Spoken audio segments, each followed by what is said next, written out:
Principles of wound packing are you want to be packing directly towards where the bleeding point is and applying direct pressure, and then using the different agents we have to apply pressure to be able to tampen out the bleeding. So when you've got wounds like this, for example, we have multiple options of what we can use. On a thigh like this, you would immediately, if you're by yourself, put a tourniquet on. Because you've got 3 wounds, you put a tourniquet on, you want to tighten it up enough that it stops all the bleeding. And then you can look at packing the wound. So we have agents. This is hemostatic gauze. It comes in, I'll find a packet for you in a second.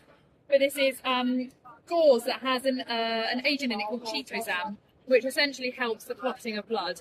This is a radio-opaque strip, so it shows up on an X-ray. So when we pack it into these cavities, it will show up on a scan, so that you won't ever get lost in a cavity.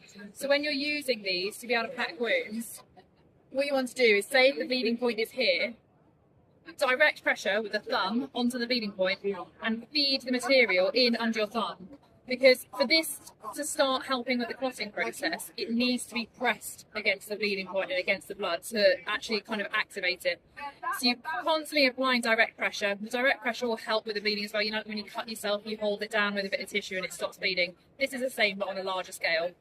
You want to do it until the bleeding stops. You use as much as you want, as much as you can, until the bleeding stops, basically. If the tourniquet's on at that point and you feel like you've got hemorrhage control with the packing, we might think about loosening the tourniquet. But if that would only be like someone who's confident in the hemorrhage control and like wound packing.